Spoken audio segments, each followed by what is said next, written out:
Great. Thank you very much.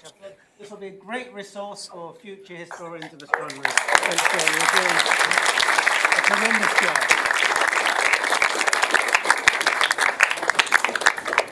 Now we come on to Nick James, who has the sky notes, what's been going on in the sky recently, observations submitted, and some things to look forward to.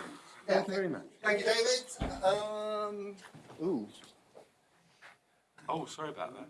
That's all right. You haven't got a login, so you can't get in. Yeah, no worries. Yes.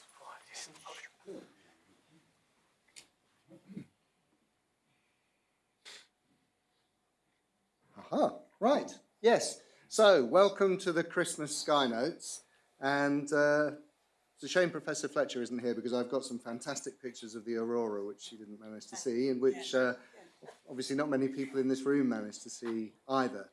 But this thing, and I'll talk a little bit about it later, is this mysterious thing called STEVE, which is a backronym now. I think it supposedly stands for something thermal emission of something, but something like that. But it was originally named Steve after a kind of cartoon book character, but it's something that nobody ever mentioned up until a few years ago, and suddenly everybody's seeing it. And there was an incredibly good example of it at this recent Aurora on November the 5th. It's not a firework. It is a real thing. So I've got a laser pointer. I'm not sure I can cope with doing it on the screen. Ooh, does that? No, it doesn't. It just points a laser at the screen. Hooray. Right, so yes, the sun's been quite active recently, but not so active at the moment. If you could actually see the sun, and I haven't seen it from Chelmsford for about a week, you would see that it's not got very many sunspots on it. But we've had some nice images submitted of sunspots. This one from Graham Winstanley on November the 25th, showing a good selection of sunspots. So this is a white light image of the photosphere. And then we have this one taken with a Coronado PST. So this is hydrogen alpha, showing the detail you can see in that waveband with some nice prominences and flares and other features on the sun too. So the sun is coming up to maximum. I think maximum is due sometime next year or 25, I think, something like that. It's a bit ill-defined, but it's certainly coming up to maximum. And as a consequence, we've certainly had a lot more auroral activity. So here is this fantastic picture by Steve Brand from North Yorkshire showing this Steve event. So this isn't the same thing as an aurora, even though it takes place at the same time. And this was actually a single kind of bright beam crossing over the whole sky. So a number of people were lucky enough to see this. So this is Steve's picture from North Yorkshire. And we also have Duncan Hale Sutton, who managed to image the same thing from up in Norfolk. Now, my friend and colleague Dennis Brzezinski lives up near the north coast of Scotland, and I set up a Aurora camera for him. Could we have the lights down a bit, Colin, please? Or in fact, make them completely dark, because nobody wants to see me, they want to see the pictures. So I set up a camera for Dennis, which basically runs through the night, and this is a recording December the 1st Aurora, just basically showing the kind of activity Dennis has to contend with. So he's busily trying to take comet photographs, and he's got light pollution from this aurora. The other thing is that there's kind of local internet groups that say there's a fantastic aurora to see, and everybody wants to see it from the lighthouse, which is on the end of the peninsula where Dennis lives. So in the early evening, whenever there's an aurora, there's lots of cars going up and down. But then by this time in the morning, 2, 3 o'clock in the morning, there was no traffic, everyone's gone to bed by then. But you get an idea of how long that aurora lasted for. It basically lasted from dusk right through till dawn. A really impressive event, and got some lovely photographs submitted of this aurora. So this one from Jimmy Fraser, just down the road from Dennis in Alness, showing it rather nicely. And then this one, which I think is really spectacular. So Alan too takes fantastic pictures of aurorae, but he also has got a wonderful artistic eye and takes, I think, probably some of the most spectacular pictures of aurorae with all the foreground detail. So this is just an example of that from Moray. So definitely if you want to see aurorae, the best place to be is northeast Scotland. You're at the right latitude there, and northeast Scotland does seem to have remarkably clear weather. I mean, I've been very frustrated the last few weeks with the weather down here in the southeast of England, and Dennis has been taking pictures of comets almost nightly. In fact, he's much better clear skies there than they have down in south of Spain, where some of our robotic telescopes are. So that's that. And then, of course, Callum moved even further north. He moved up to Orkney. And this is an example of a video he sent me of that same aurora.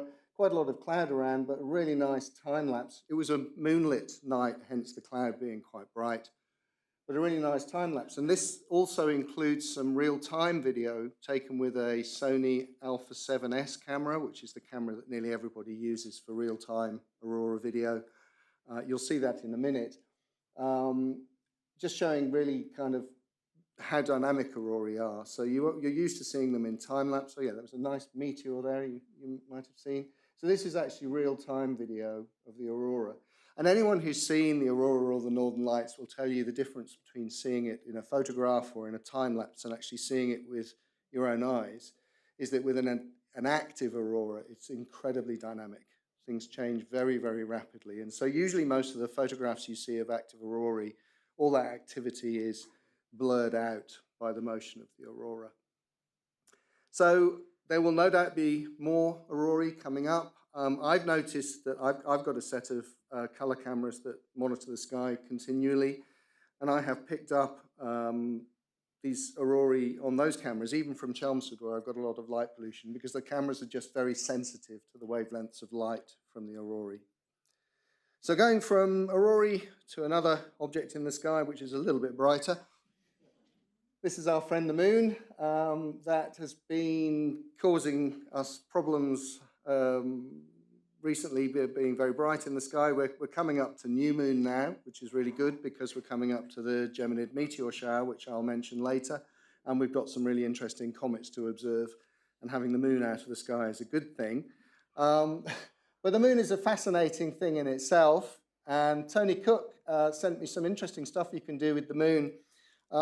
If you're interested in looking for meteors, but not in the Earth's atmosphere, but on the moon. So meteoroid impacts or small impacts on the moon have been picked up by people videoing in the Earthlit, the Earthshine region of the moon. And the best times of doing that clearly is near to new moon, when you can access the moon and it's got a large part of its surface not lit by the sun. So if you have the ability to video the moon at sort of 10 frames a second or 20 frames a second or so, at certain times we've got some good meteor showers coming up. They intersect the moon just as much as they do the Earth. So it's worth doing that. If you have these modern cameras which have got GPS time codes in them, that's great, because essentially you can then video the moon. Your images, your video can be correlated with other video from people taken in other places, and that eliminates just flashes that come out of the electronics of your camera. So definitely something worth doing in a way of kind of monitoring meteor showers on another body in our solar system. The moon, of course, itself is a fascinating object. I've got a couple of pictures of craters which I want to show you. So this crater up here, this is a really nice picture by Dave Finnegan of a crater called Archimedes, which is a crater which has been pretty much flooded with a lava. So it has a very flat floor with little craterlets on it, but a really nice high-resolution image here. And then this crater down here, near the limb there, is a crater called Langrenus. And Bill Leatherbarrow, who unfortunately isn't here, he's had to go off due to the trains, took this fantastic picture of Langrenus. Now, Langrenus is a crater near the limb of the moon, so it's heavily foreshortened. But Bill commented it would probably, if it was nearer the centre of the moon, it would be worthy of a much bigger, a much similar crater called Copernicus. So Langrenus is actually bigger than Copernicus is, has very similar features. It has these terraced walls, it has the central peak, and it's just a really impressive crater. But it's somewhat diminished by the fact it's near the limb, and we only ever see it really foreshortened. So anyway, we're coming up to new moon now, and so we can start looking at the sky without the moon's interference, and if you happen to live anywhere away from sort of towns and cities, the Milky Way, the summer Milky Way that we're familiar with, so the Milky Way going down through Cygnus, down into Aquila, is setting away in the west.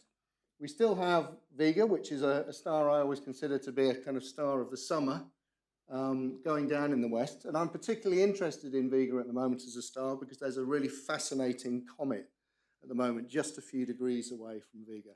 And as you might guess, I might cover that a little bit later.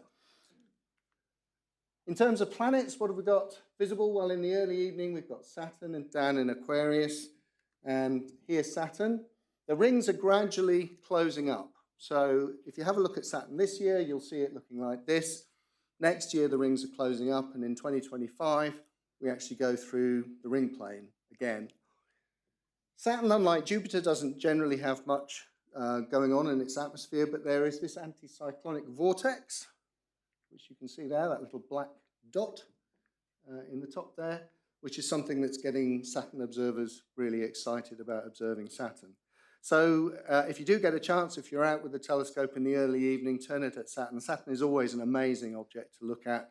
If you've got people around over Christmas and you want to entertain them, rather than them sitting inside watching TV and sort of sinking into the sofa, get them outside, get the telescope out, show them Saturn through the telescope, and you'll probably have converted them to astronomy for life.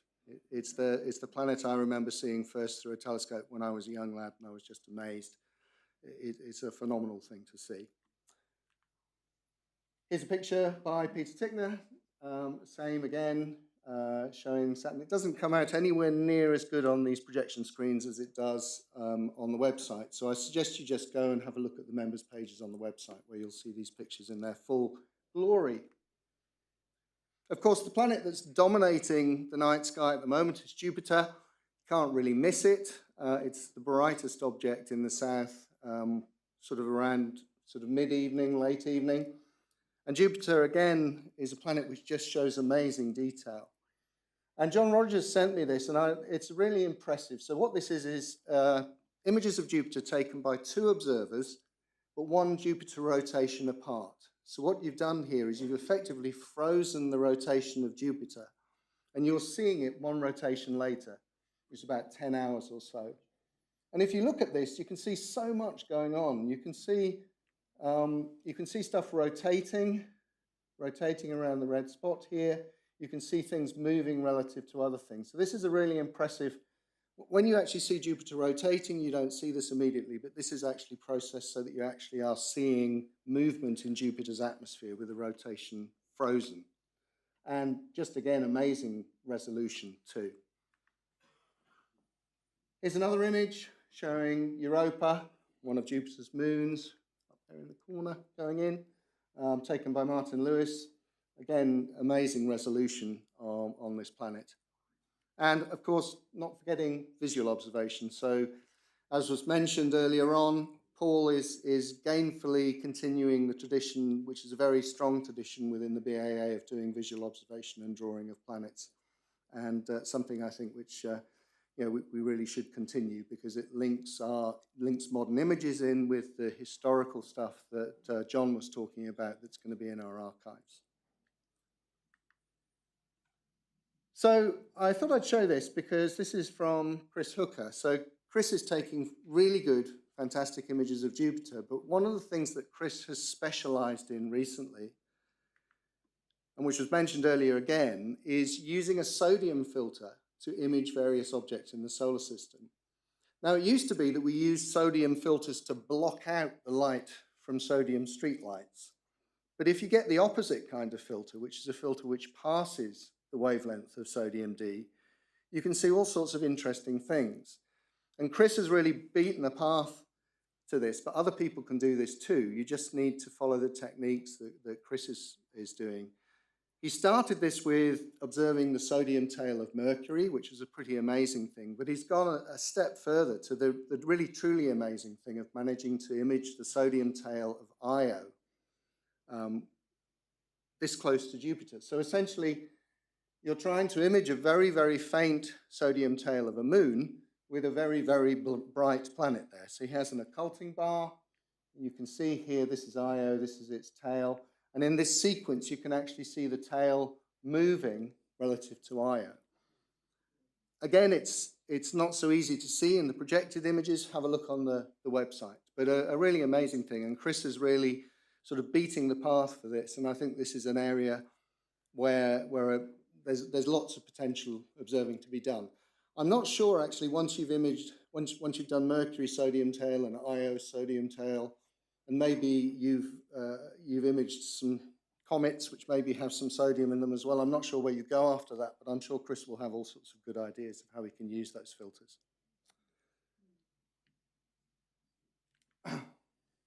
Okay, so the morning sky at the moment is dominated by Venus. Any of you who've been up before the sky gets too bright in the morning, or even after it gets bright, will have noticed that Venus is very, very bright. It's moving downwards again. It's gone past greatest eastern elongation, and it's moving very slowly towards superior conjunction. But it doesn't get to superior conjunction, I think, until next, is it August or something? Yeah, something like that. It's a long way away.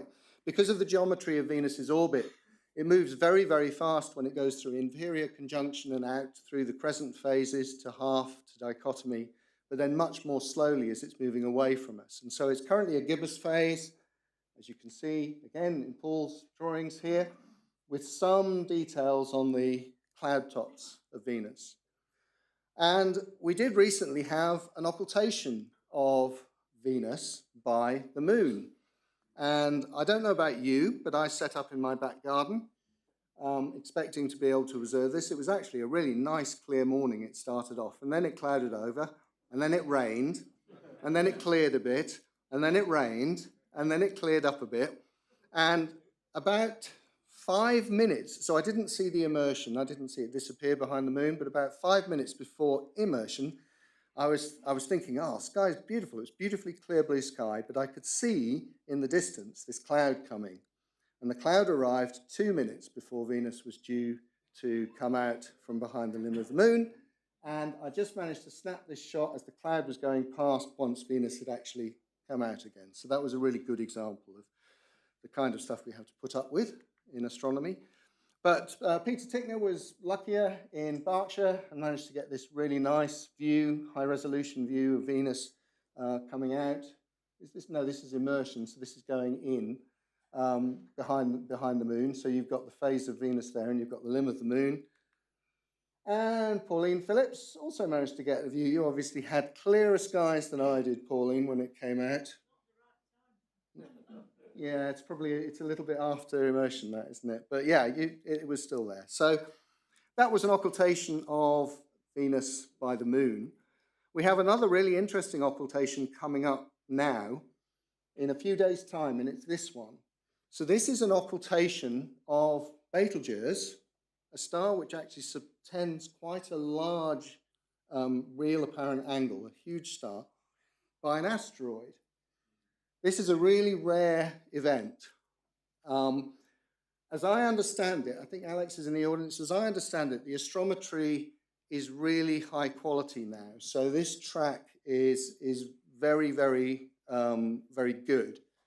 So if you happen to have, either if you're going to be down in Spain in the next few days, or if you happen to have an automated telescope that's down here in the south of Spain, and there may be some people who just around the southern track of this, and your camera is capable of doing effectively high-speed photometry, which you might do either by reading it out very quickly in a small region of interest or by actually using some drift scanning, this would definitely be an event worth observing. It's a very rare event, as I understand it, a large asteroid occulting a star like Betelgeuse. And this should give us information on the atmosphere of Betelgeuse and its size and shape and all sorts of interesting stuff. So we've got to hope that the weather down in southern Spain improves over what it has been over the last few weeks. We have, a number of us have been trying to use remote telescopes down in Spain, and the weather has been absolutely awful for the last couple of weeks, hardly any clear skies at all. It wouldn't be the Christmas meeting if I didn't, have things like this. It's been a bit of a tradition in the Christmas meeting. It's been a bit of a tradition in the Christmas meeting that I have a bit of a moan about the fact that journalists will not use proper units to define the size of things. So the human race has spent years and years and years, you know, coming up with precisely defined units for length, mass, all that kind of thing. Whereas journalists think that none of you can cope with that, and so they give dimensions in terms of stupid stuff. Now, this all started a few years ago when somebody used giraffes and king-size beds for the dimensions. And I think this is going to be the last year I do this, because I think a certain journalist in a certain publication is doing this on purpose, just so that they get into the BAA Christmas sky notes. This guy, Aaron Rech, I think, has got form here. So this first one, new asteroid the size of 27 pandas, could hit the Earth in 2046. And exactly the same guy in the same publication is measuring asteroids twice the size of the Super Bowl trophy. So I think this is going to be the last year that you get what I call non-technical units, because I think I'm being taken advantage of by certain journalists who just want to get publicity for their reports. But I will continue with my kind of, if I see anything that's kind of a bit more kind of weird, I'll continue including it. And I did rather like this one. So here, this journalist is trying to describe what something 50 meters across is in size. And he tells you that it's the same size as a 50-meter swimming pool. Well, exactly. This is an interesting one, though. This asteroid, 2023 DW, did for a period have what was called a high Torino rating, which was an indication that it may be dangerous, it may impact the Earth. And it was discovered by an amateur, it says here with a small observatory. It's interesting to see what this observatory is. This is Alan Moray, who's set up an observatory in the Atacama in Chile. So his small observatory consists of a telescope that consists of 4 11-inch Celestron Rasa telescopes and 4 ASI 6200, which are full-frame cameras on his telescopes. So here's a picture of 2 of them just mounted. So it's a really impressive setup he's got, using, yes, it's kind of amateur equipment, but in a very clever way. He uses software written by Daniel Parrott, who some of you may know from if you use a software called Tycho Tracker, sort of automated software for detecting asteroids, and a very, very impressive setup. So anyway, in future, if anyone spots anything that's kind of using dimensions in a funny way, just, if it's slightly unusual, send it to me, but if it's from the Jerusalem Post or anything like that, I don't want to know. Anyway, another organ where I get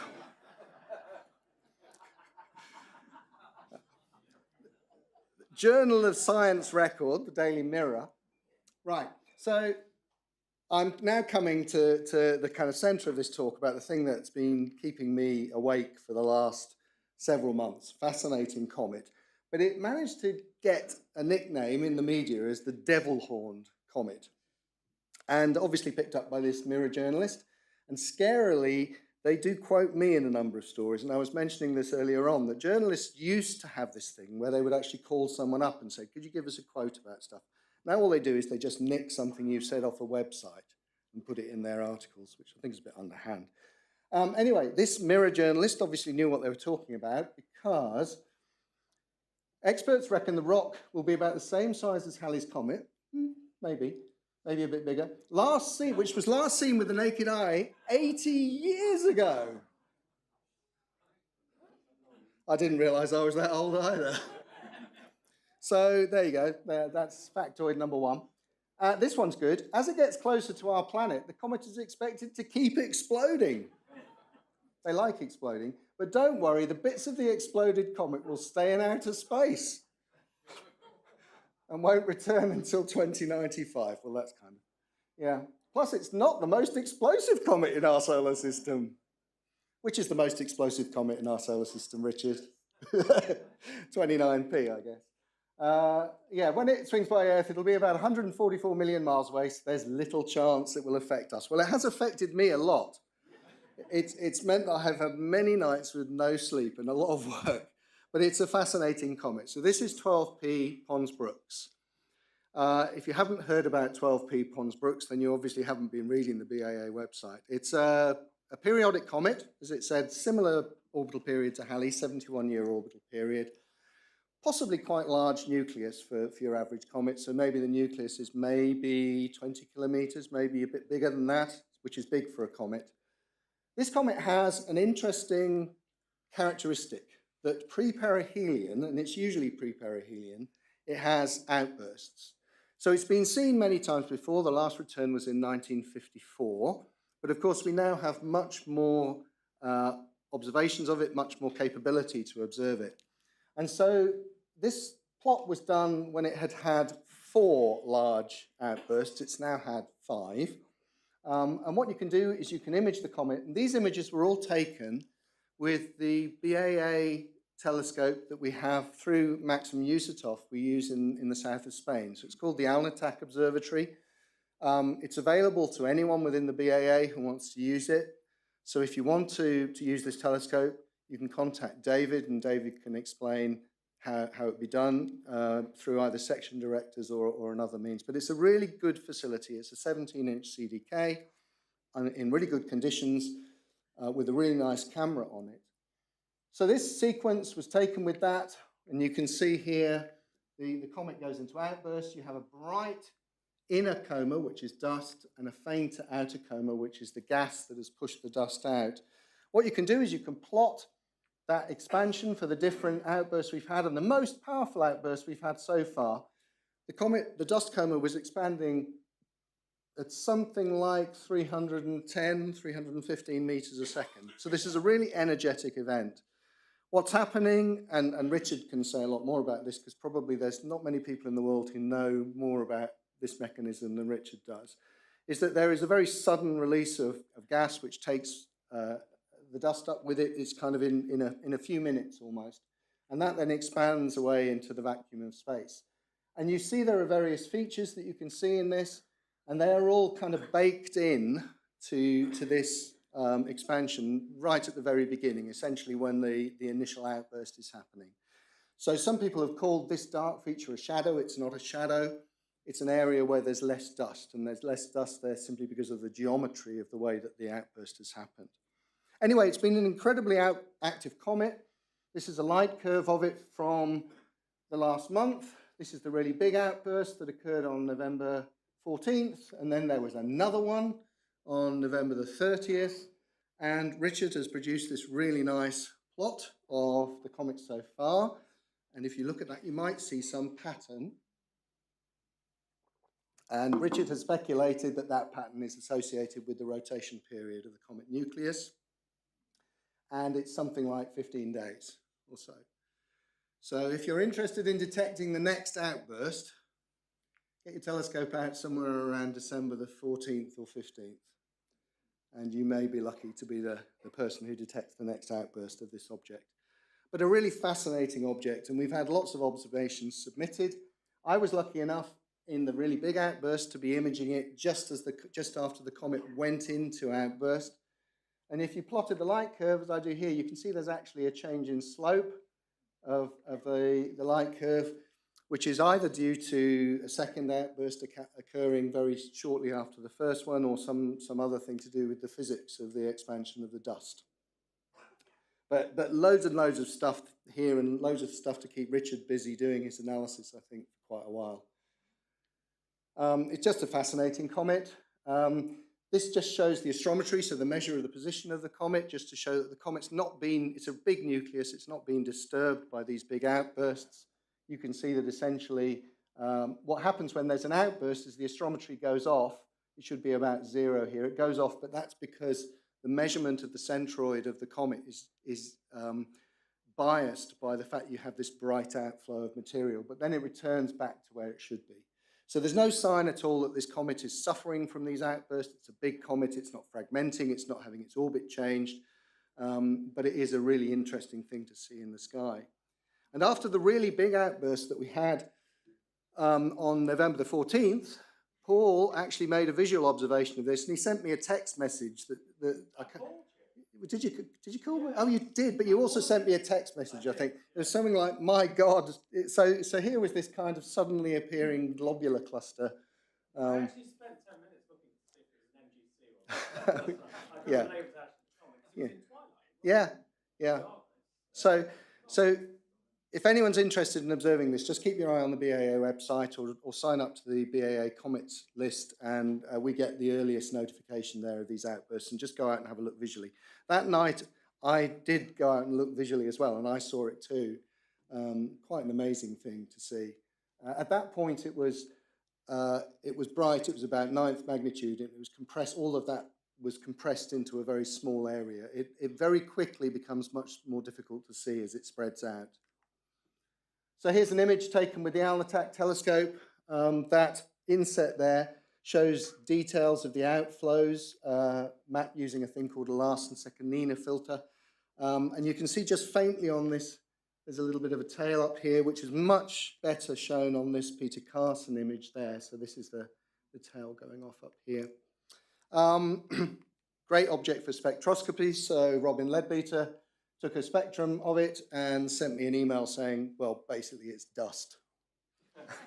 So the spectrum just shows reflected sunlight primarily, but a really, really interesting object. And loads of pictures from people. So this is Tim Haynes. This is just before the last outburst. You can see this is the comet with its coma from the previous outburst. And then on the next picture, which is taken by this one, Richard Sargent. This was on the night of the outburst, and you can see it's much brighter in there. So this comet is outbursting almost, continually. This one from David Strange, again showing it with the green gas coma around it. And then this one from Peter Tickner, I think this one is, again showing details within the inner coma. So a really fascinating object, which shows up really well at all sorts of scales. So this is Mazen Yunus' picture taken from his remote observatory in Morocco. Again, showing the tail. This is in a different orientation. Tail's down here. I'm not sure you can see it on the screen. But have a look on the website to see those. And then this one, the most recent image I've got from Dennis, from the clear skies up in the north of Scotland, showing all the detail. You've got the inner dust coma from the previous outburst, you've got the structures, you've got the tail, you've got the outer coma, and then surrounding all of that, you've got a much fainter coma from all the previous outbursts as it accumulates. So this is just going to be a fascinating comet to follow. It's just passing Vega at the moment. It's going to move down through Cygnus, through Andromeda, through into next year as it heads towards perihelion in April. It could get to 4th magnitude, maybe even brighter. One of the interesting things is that it will be in the sky at the time of the total eclipse, next April the 8th. And should it have an outburst, it might be quite an interesting object at that time. So it may be a really interesting, well, it is a fantastic comet, but it may be an even more interesting comet as we approach perihelion. Of course, there's another comet which we've almost kind of forgotten about in outbursts. I know Richard hasn't, but we almost have, and that's 29P, which is the comet which is the sort of comet we always think about as having outbursts, this really big comet out in the outer solar system beyond Jupiter in a circular orbit. This one's got a much bigger nucleus, probably about 60 kilometers or so across. It also has regular outbursts. Similar mechanism, is it? I think, Richard? Yeah. And observers have been monitoring that. And here is the very latest news. There was an outburst detected by the Comet Chasers group on December the 8th. So that was yesterday. So again, another interesting object to observe in the comet world. And then before I move off comets, I just wanted to mention this one, which may be another interesting comet in the comet world. So I've mentioned this one before. This is 2023 A3, Tsuchinshan-ATLAS. It was a comet discovered a very long way out.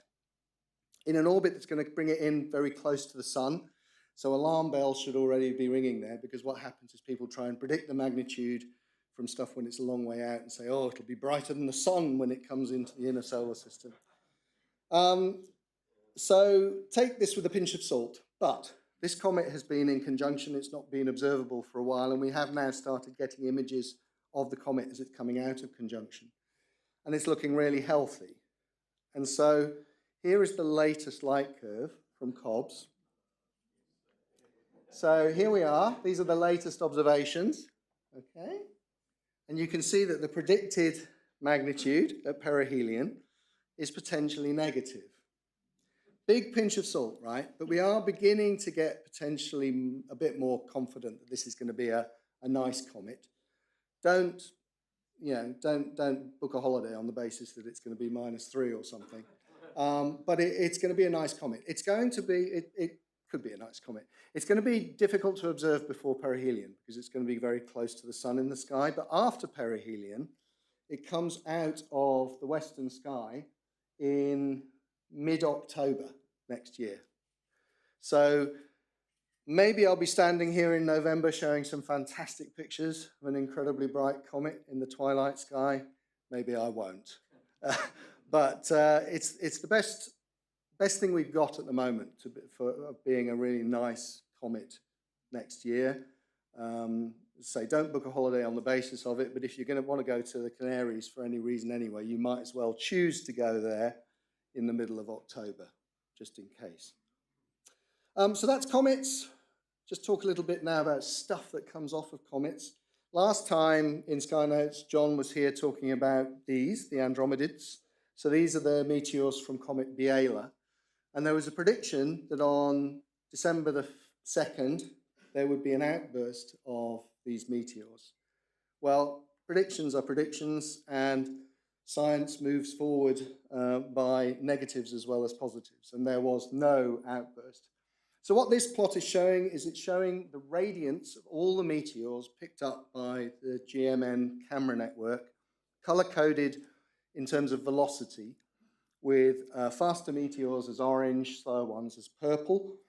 There's a little cross here, little cross there, yeah, which is where the predicted radiant was, and there is no clump of meteors around that radiant. So it didn't happen, and scientists, being good scientists, apparently have already modified their theories now to predict that there wasn't an outburst on the 2nd of December. But that there will be an outburst some other time. So this is rather nice. So I was playing around with plotting the radiance from the GMN database. And basically what you've got here is, this is looking at the Earth from the outside. This is declination up this way, right ascension that way. You can see the clumps of different meteor showers as they move across the sky. You can definitely see here that the radiance change with time as we move around the solar system. And we're coming up, so this is coming up to December now, and you'll see there's a big red clump that appears just about there. That big red clump, which is already appearing, is the Geminid meteor shower. So here they are. So this is the meteors that were detected by the cameras on December the 6th. So the Geminids is a really good shower. It's probably the most active shower of the year that we have. This year, we're lucky that the Geminids will be seen in a dark sky. So the moon is out of the way, which is really good. So the Geminids can be seen over a long period, but basically the maximum is on the night of December the 14th. So we've just got to keep our fingers crossed that we get clear sky that night.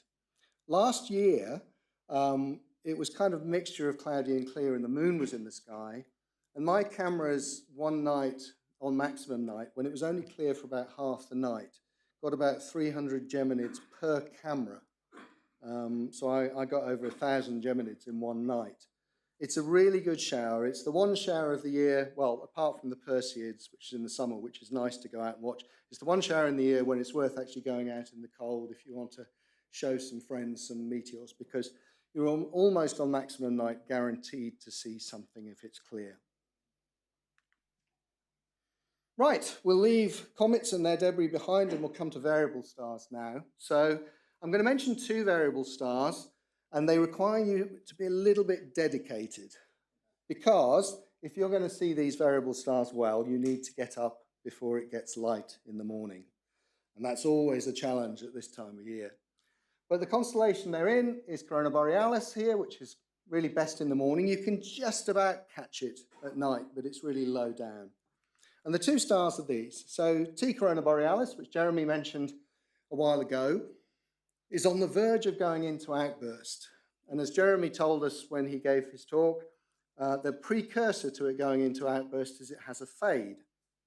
And we are seeing that fade now. So here's that fade of that star. So the outburst is due, I think, sometime February to August next year. So this is a star really worth keeping an eye on. It's worth getting up in the morning now and just monitoring through this. One of the reasons there's quite a lot of scatter on this is that the star itself has a variation which I think is due to the precession of the discal rotation or something, isn't it? Is it? Right, okay. Right, so you have on top of the kind of general going up and down, you have this 227-day period due to the star's shape. But a really fascinating star, and you know, a star that you can monitor with a small telescope, because it's a fairly bright object. You just need to get up early. The other star is also in Corona Borealis, our Corona Borealis, which we've mentioned many times before.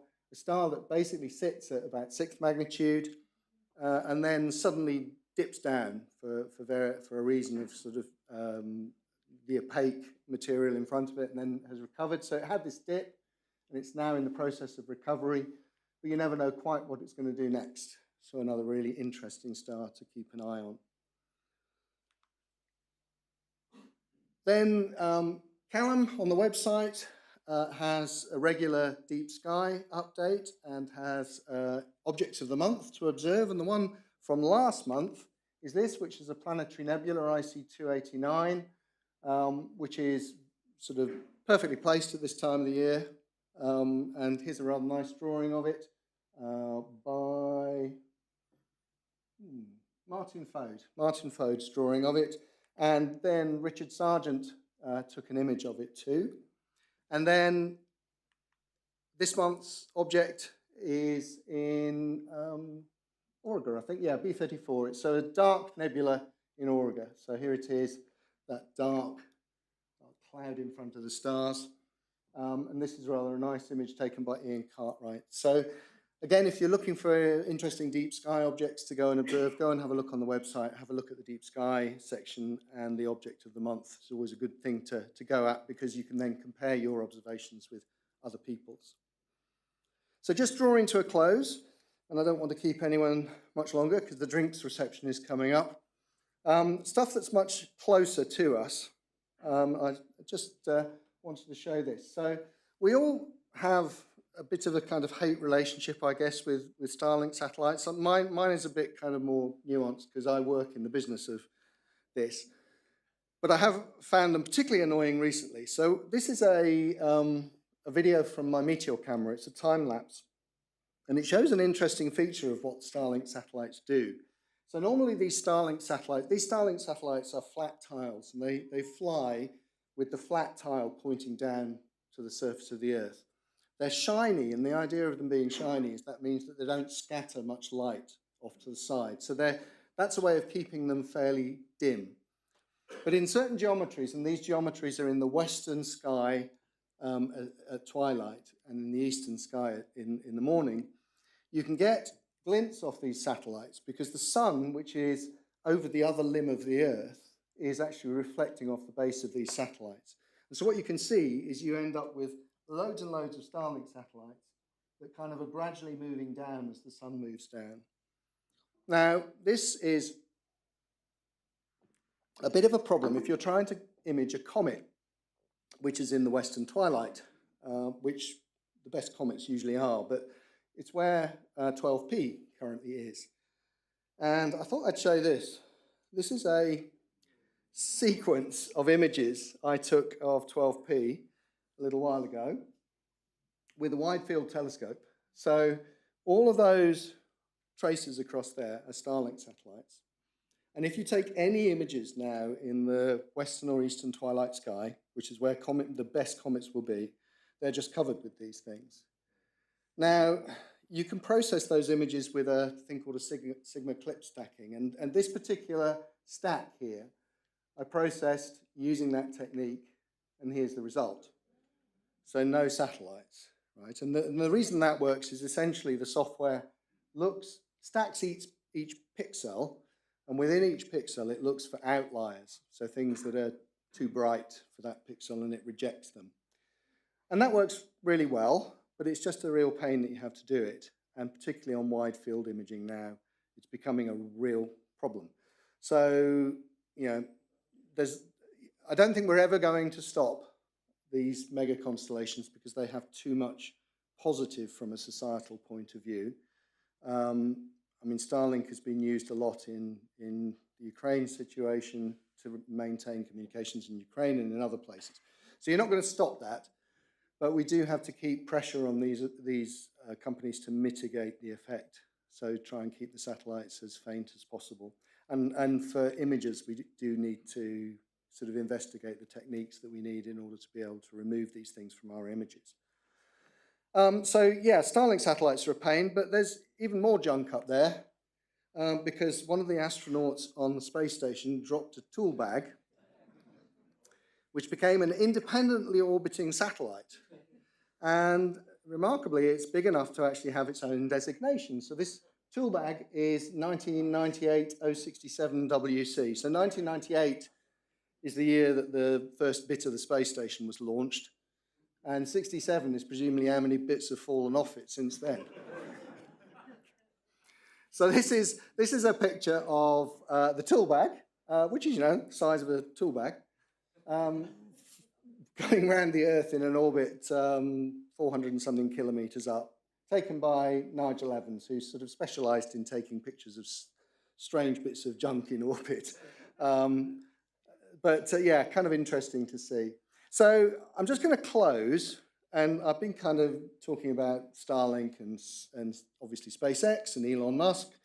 I just wanted to show you this final video because, and I hope you'll forgive me this because it's not really astronomy, but I'm an aerospace engineer.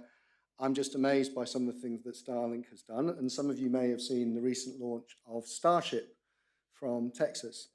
And SpaceX have just released this video, which I think is pretty amazing. So I'll just run this for a couple of minutes and then conclude, and then we can go and have some drinks. So this is Starship. Is this going to run? I hope it is. Yeah. This is Starship. Attention all operators on countdown. The Saturn V was shorter than this and had half the thrust and half the mass. So this is twice as heavy, twice as much thrust as Saturn V. Go. Stage one. Just an incredible thing. Go. Copy. Go. And this video is pretty amazing. Clock is rolling. 10, 9, 8, 7, 33 Raptor engines. 5, 4, 3, 2, 1. We have liftoff.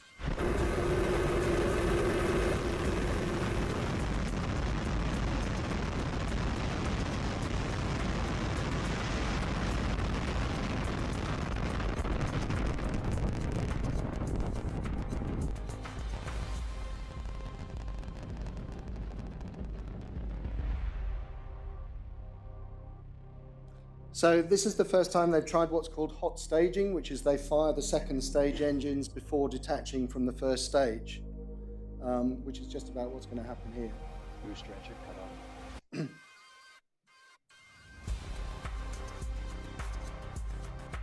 And then the first stage was supposed to turn around and come back, but it suffered what they call an RUD, a rapid unscheduled disassembly.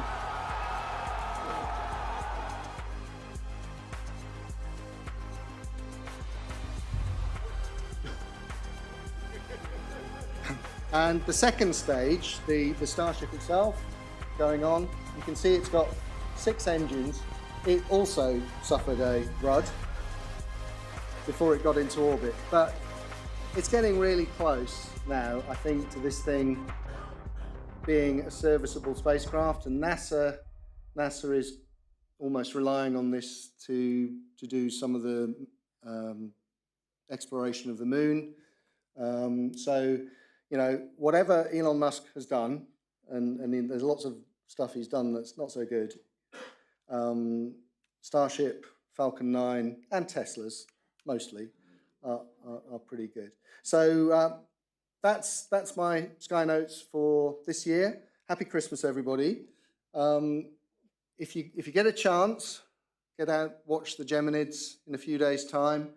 If you do get a chance, go and have a look at 12P as it's going through its outbursts.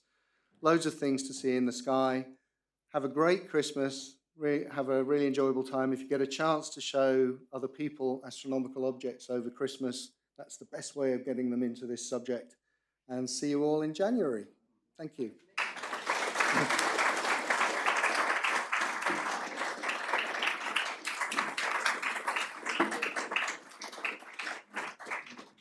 Thank you very much, Nick.